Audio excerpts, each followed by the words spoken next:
सो वो किंग थे तो, और मैं उनकी क्वीन थी। तो उसके बाद एक जर्नलिस्ट से आपकी शादी होती है, जी, शरीक हयात बनती हैं अरशद शरीफ शहीद।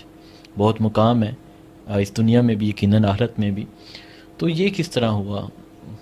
मुझे ऐसा लगता है कि मुझे उनसे लव एंड फर्स्ट साइट जिस तरह होता है ना, वो हुआ था। मैं ऑफिस में काम कर रही थी तो मेरी दोस्त नौरीन मुझे आगे कहती हैं, वो बड़ी सीनियर कॉरेस्पॉन्डेंट थी, अब उन्होंने फील्ड चेंज कर ली, वो टीचिंग में है।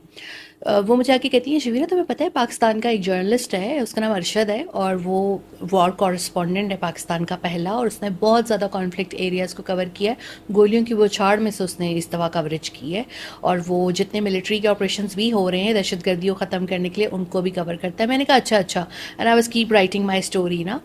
उसने मेरी वो चेयर जिसमें व्हील होते हैं ना, उसको खींच के बिल्कुल टीवी के आगे कर दिया। हमारा बहुत बड़ा, क्योंकि एटीवी की बहुत बड़ी बिल्डिंग थी तो हमारा एक बहुत बड़ा रिपोर्टिंग एरिया था। मैंने कहा अच्छा बताओ कौन है भाई इनमें से, अरशद कौन है ना, ये है। मैंने कहा "ओह, मैंने कहा इतना बड़ा हैंडसम ये है।" मैंने यूं क्योंकि वेल ड्रेस हमेशा रहते हाँ, थे। He was very handsome. Okay, मतलब कोई भी उनसे मोहब्बत कर सकता है, और अभी भी लोग जितनी करते हैं कि कोई भी खातून औरत लड़की उनको पसंद कर सकती थी। मैंने कहा यार ये तो बड़ा कॉम्पिटेंट बंदा है, मैंने तो अभी तक ऐसा, मेरी नज़र से तो कोई पार्लियामेंट में ऐसा रिपोर्टर नहीं गुजरा, क्योंकि पार्लियामानी रिपोर्टर थोड़े डिफरेंट होते हैं, हर फील्ड के रिपोर्टर्स थोड़े डिफरेंट होते हैं, तो कल्चर कवर कर रहे हैं, डिफेंस कवर कर रहे हैं, कॉन्फ्लिक्ट। मैंने कहा ये तो बड़ा जीदार सा बंदा है। अच्छा फिर ये आई गई बात हो गई, कोई 3-4 माह गुजरे हैं तो सीनियर सहाफ़ी बैठे हुए थे, हम जूनियर अपने टेबल पे बातें कर रहे थे, और मतलब एक दूसरे से इंटरेक्शन, और वो नया नया कैफेटेरिया बना था और बड़ा सब वो खुश थे कि चलो एटलीस्ट हम यहाँ, मतलब सारा दिन वरना फाका करना पड़ता था, या तो ऑफिस लंच भेज दे, अदरवाइज कौमी असम्बली में पानी के अलावा कुछ नहीं होता था। वो नया नया कैफेटेरिया बना टेरेस पे, और वो बड़े अच्छा मेन्यू उनका। तो एक सीनियर जर्नलिस्ट ने हमें आके कहा कि कोई हमें लंच पे ज्वाइन करना चाहता है, तो अरशद भी आ रहे हैं, उसने किसी को नहीं यूं रैंडम कहा, अरशद शरीफ भी आ रहे हैं, तो जवीर आप भी आए, नौरीन आप भी, सबको कहा। ये जो बड़े आपके पॉपुलर हमारे भाई हैं रावी हसन है, ये भी मेरे उस वक्त कुलीग होते थे, बिल्कुल यंग ग्रेजुएट थे ये भी। तो बाकी लोगों की कोई कमिटमेंट्स थी और मेरे पास अपनी गाड़ी अवेलेबल थी, तो मैंने कहा आप लोग जाएं, मैं आप लोगों को खुद ज्वाइन करती हूँ। सिर्फ मिलना अरशद से था, बट अदरवाइज मैं कभी किसी के लंचेस पे नहीं जाती थी। अच्छा। अपने जितने मिड कैरियर्स या यंग जर्नलिस्ट थे उनके साथ ज़रूर करती थी, लेकिन सीनियर्स या पॉलिटिशियंस के साथ मेरा हमेशा एक फासला रहा है। मेरे इतने दोस्त नहीं हैं, ना पॉलिटिकल लोग, ना इदारों वाले लोग, ना ये बड़े सहाफ़ी। खैर मैं चली गई लंच पे, अब आगे अरशद साहब आए, तो बस वो उनका तो अपना ही करिश्मा था, और उन्होंने मुझे कहा कि आपका नाम क्या है। मैंने कहा मेरा नाम जवेरिया है ना, तो कहते हैं आपका निकनेम क्या है, तो मैंने कहा जिया।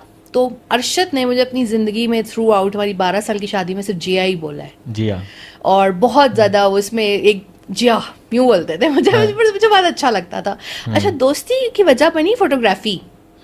मेरे पास डीएसएलआर था उस टाइम पे, लैपटॉप भी एक बैग में था, और मतलब मैं बड़ी, वो एक होता है ना माँ बाप बड़ा पैम्पर्ड बच्चा भेजते हैं, जिसके पास ब्लैकबेरी भी है, जिसके पास एक पिंक कलर का, मैंने स्पेशली अपने पेरेंट्स से कहा था मुझे पिंक लैपटॉप चाहिए सोनी का, मैं नहीं करूँगी सिल्वर लैपटॉप पे काम, तो उन्होंने मेरे लिए वो अरेंज किया। मैं बड़े नाज और नखरों के साथ जाती थी।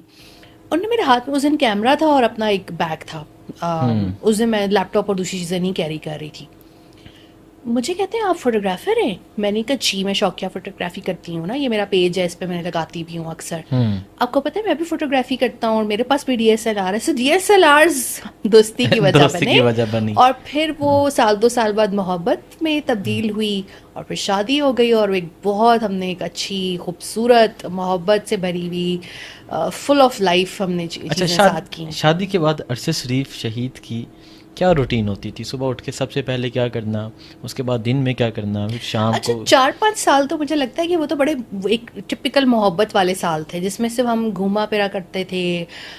वो ब्यूरो चीफ बन गए थे, और उनकी उस वक्त इतनी जिम्मेदारियां नहीं थी। वो एक शो करते थे बिल्कुल रात के टाइम, तो हम दिन के टाइम बड़ा फ्री होते थे।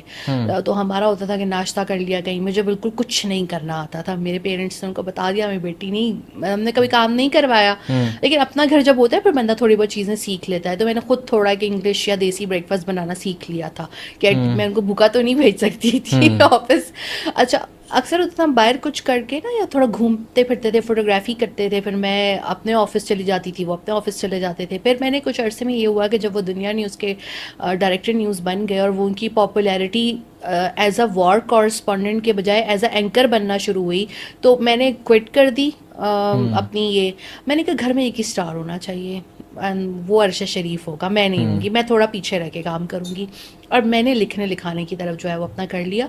और जब एक नॉर्मल रूटीन बन गई ना, जब वो दी अरशद शरीफ बन चुके थे और बहुत पॉपुलर और उतने ही वो हम्बल थे, वो घर में एंकर बन के एंटर नहीं होते थे, घर में वो अरशद बन के बिल्कुल खामोशी से हल्के हल्के कदम उठा के, अक्सर मैं ना वो मिस करती हूँ।